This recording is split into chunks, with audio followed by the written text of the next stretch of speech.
Bonjour, c'est Laurent, je suis très heureux de vous retrouver pour une nouvelle vidéo sur la chaîne Elprod. Ça faisait déjà un petit moment qu'on n'avait pas eu l'occasion de se retrouver pour parler un petit peu de ce qu'on allait faire et surtout de ce qu'on va parler de cette actualité concernant un petit peu l'espace en ce moment, qu'est-ce qu'il y a de nouveau. Alors vous le voyez peut-être derrière moi, on est en direct avec NASA Spaceflight pour ces magnifiques images. Vous le voyez, c'est le booster B15. Voilà, s'il n'y avait pas un quart qui passait, ça serait même encore mieux. C'est le booster B15.2 qui va donc faire décoller le Starship S-38 dans la nuit de dimanche à lundi, ou c'est de lundi à mardi, c'est de lundi à mardi d'ailleurs. Il sera à peu près 1h du matin, heure de France. Il sera 18h25 à Boca Chica, au Texas. Et donc, le Starship va voler pour la 11e fois avec une nouveauté. Vous le voyez d'ailleurs juste ici. Ce sera pour la dernière fois sur Megazilla, la tour A, puisque après, il y a une refonte totale de Megazilla qui va être faite. Fini le Nuggets sur lequel on posait le Starship, on aura la version V2. Bah d'ailleurs, on voit si vous regardez un petit peu plus au-dessus, ici, on a la tour B avec les nouvelles infrastructures, comme d'ailleurs en Floride, hein, ce sera la même. Donc le nouveau déviateur de flammes, la nouvelle tour qui sera d'ailleurs équipée pour permettre à la nouvelle génération de boosters de pouvoir faire décoller le Starship. Donc exit la première tour qui va être faite complètement à l'identique de la tour B. Alors l'actualité un petit peu cette semaine, je voulais vous montrer un petit peu ce qui se passe. Donc on va aller parler un petit peu du Starship dans un instant. On va aussi parler de Blue Origin. Bah oui, c'est important parce que Blue Origin doit lancer, alors déjà c'était prévu le 29 septembre, sa deuxième New Glenn, avec à son bord deux petits satellites de la NASA, qui sont des satellites d'exploration pour aller justement dans l'univers de Mars, plus précisément donc en orbite autour de Mars, et pour essayer de comprendre pourquoi Mars finalement a perdu son noyau interne, son atmosphère. Donc c'est l'idée de cette mission, deux petits satellites, donc qui étaient prévus le 29 septembre. Alors je vais y revenir dans un instant, puisqu'on n'a pas vraiment de dates encore qui sont données. C'est vrai que Blue Origin ne travaille pas du tout hein, comme SpaceX. Je crois que vraiment Blue Origin a surtout cette envie à chaque fois de réussir sa mission. On n'est pas sur des prototypes qu'on envoie dans l'espace. Voilà les deux petits satellites, vous les voyez. C'est eux qui seront mis en orbite autour de Mars et qui seront là pour étudier le noyau qui a disparu hein, de la planète et puis surtout pourquoi l'oxygène, pourquoi cette planète a perdu toute vie alors qu'elle était quasiment identique à la Terre à sa naissance il y a 4 milliards d'années. Donc oui, pour revenir au vol, il était prévu le 29 septembre. Et a priori, c'est reporté dans cette première quinzaine d'octobre. Et ça pourrait tomber d'ailleurs la semaine prochaine, en même temps que le lancement du Starship S-38. Ouais. Comme quoi la concurrence joue. Donc la New Glenn, vous voyez, cette fois-ci, va tenter de récupérer son premier étage, ce qui avait été raté lors du premier vol d'essai, sur la barge qui sera en mer, et la barge qui s'appelle Jacqueline. Voilà. Voilà comment ça devrait se passer avec ce deuxième vol. Donc a priori, pour mi-octobre. Bon, il y a eu beaucoup de reports, hein. Il y avait une première annonce sur le mois d'août, et puis septembre, et puis finalement, c'est reporté à octobre. Voilà. Je pense que la fenêtre de tir, en tout cas pour lancer ces deux satellites vers Mars, doit être encore bonne pour que ça se fasse au mois d'octobre. Alors on va aller faire un petit tour aussi. Alors ça c'est une bonne nouvelle pour l'Europe.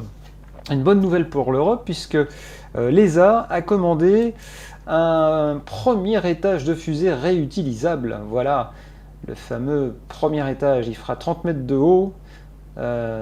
Et donc l'idée, c'est de faire un petit peu de la concurrence à la Falcon 9 de SpaceX, hein, ou encore à la New Glenn de Blue Origin. Donc l'idée, c'est que là, c'est un prototype qui a été assemblé au Mureau, donc en région parisienne, et qui a été envoyé, on va voir dans un instant les images. Donc voilà l'idée, voilà le prototype hein, qui a été envoyé sur un stand de tir en Suède. Donc là, ce prototype va être essayé, donc il fera des premiers vols à quelques dizaines de mètres du sol, et puis ensuite, d'autres prototypes plus gros seront envoyés ensuite à Kourou, en Guyane, pour faire des vols plus hauts, et pour tester donc ce vol de fusées réutilisables. Enfin, l'Europe se réveille et c'est plutôt d'ailleurs une bonne nouvelle pour nous. Une autre actu maintenant, elle concerne la NASA. Alors la NASA elle avait entre autres financé un projet, un projet qui s'appelait Viper. C'est ce petit rover, voilà, que vous voyez à l'écran. Ce petit rover qui avait pour mission d'observer ce qui se passe sur la Lune. C'est un truc qui a coûté 400 millions de dollars quand même. Donc observer tout ce qui est glace, tout ce qui est eau et tout ce qui s'évapore de la Lune. Évidemment, en prévision de la construction d'une future tour, voilà, là on voit les zones que doit observer ce petit rover. Et puis vu les coupes drastiques qu'a connues la NASA, le projet a été annulé à 80% de sa fabrication. Donc du coup, ils ont refilé le bébé à Blue Origin, ça c'est plutôt une bonne nouvelle, qui pour un petit peu plus de 150 millions de dollars, ça fait quand même un peu plus des 20% restants, si on fait les comptes, va donc reprendre ce projet à son compte, et puis l'envoyer donc sur la Lune en 2027, ce qui est quand même plutôt une bonne nouvelle pour ce petit rover qui coûtait assez cher et qui peut apporter beaucoup d'informations en fonction d'une future base lunaire qui sera construite là où on aura besoin d'eau justement pour alimenter cette base, de l'eau pour alimenter la base, mais aussi pour créer de l'oxygène, pour créer des ergols, pour envoyer des fusées depuis la Lune. Donc voilà, c'est plutôt une bonne nouvelle. Donc non, ce petit rover Viper, il sera envoyé a priori en 2027 par Blue Origin et par son atterrisseur lunaire. Et on va finir par le Starship, puisque ce sera le grand vol d'essai, le Starship qui doit donc décoller dans la nuit de lundi à mardi, 18h25 de mémoire depuis Boca Chica au Texas, et heure de France, 1h du matin. Alors je vous cache pas que je me tâte un petit peu à vous faire vivre cette retransmission en direct, ce qui me gêne un petit peu, parce que même si je peux le faire techniquement, ce qui me gêne un petit peu, c'est que s'il y a un report, comme ça a été le cas la dernière fois pour le vol numéro 10, moi je ne serai pas là de la semaine, et ça serait bête de vous faire vivre quelque chose qu'on ne verra pas, et puis s'il décolle la nuit d'après, malheureusement je ne serai pas là pour le faire. Donc je pense qu'on fera un petit résumé à l'issue de ce vol. Donc qu'est-ce qui va se passer pendant ce vol numéro 11? Donc je vous le disais tout à l'heure, déjà la tour Megazilla que l'on voit là, c'est fini. Enfin, ça c'est une image de synthèse en même temps. Bref, donc tout ça pour dire que la tour A, telle qu'on la connaît, fera son dernier vol avec le Starship, et puis ensuite elle sera pas détruite, la tour A, elle va rester. Ce sont les infrastructures au sol sur lesquelles est posé le booster et le Starship qui vont être complètement refaits. Donc pendant ce vol, on ne devrait pas avoir de gros changements, si ce n'est donc le booster qui retombera dans le golfe du Mexique, il ne va pas revenir vers la base puisque c'est un booster d'ancienne génération, donc plus l'intérêt de le garder. Peut-être que sur le retour, on va lui faire prendre des angles d'approche différents pour justement tester aussi les futurs boosters. Donc il va peut-être, on va peut-être un petit peu le forcer, donc peut-être qu'il ne se passera pas exactement ce qui est prévu. Quant au Starship, lui, même mission, c'est un vol balistique, donc à environ 160 à 180 km au-dessus de nos têtes, donc c'est pas un vol directement en orbite. Même trajectoire, il va se redescendre dans l'océan Indien. Je pense qu'avant il y aura 8 satellites factices, les fameux satellites Starlink, qui vont être lâchés à nouveau pour vérifier que cette fois-ci tout va bien, il n'y a pas de souci, comme pour le vol 10, même s'il y avait certains qui avaient un petit peu bloqué sur la porte, qui avaient tapé dans la porte.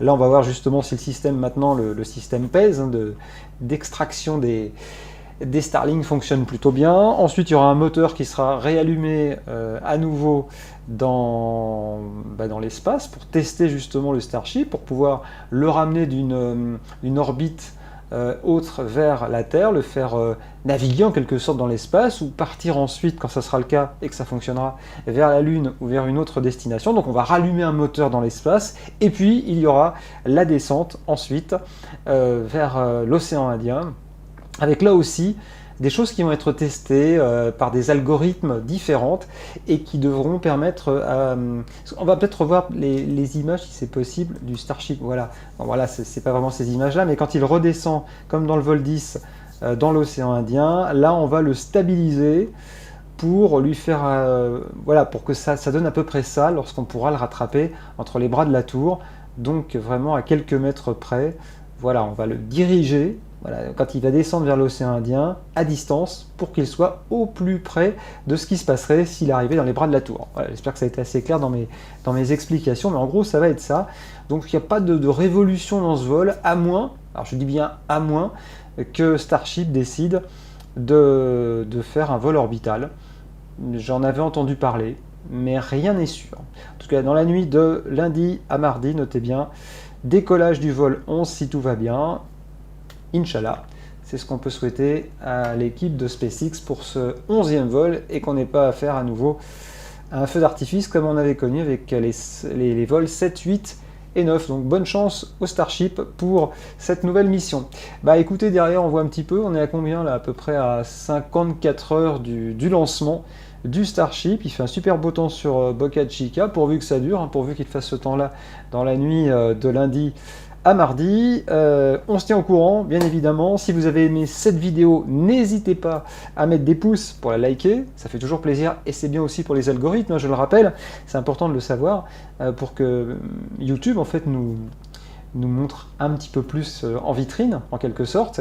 Et puis, si vous n'êtes pas encore abonné à la chaîne, pour être au courant de tout ce qui se passe dans les lancements du Starship, c'est vrai qu'on se consacre beaucoup au Starship, mais on a aussi parlé de Blue Origin et de l'ESA aujourd'hui, et ça fait plaisir de savoir que l'Europe aussi se prépare à faire des étages réutilisables. Ça, c'est une bonne nouvelle. Allez, à très bientôt pour d'autres vidéos sur la chaîne Elprod.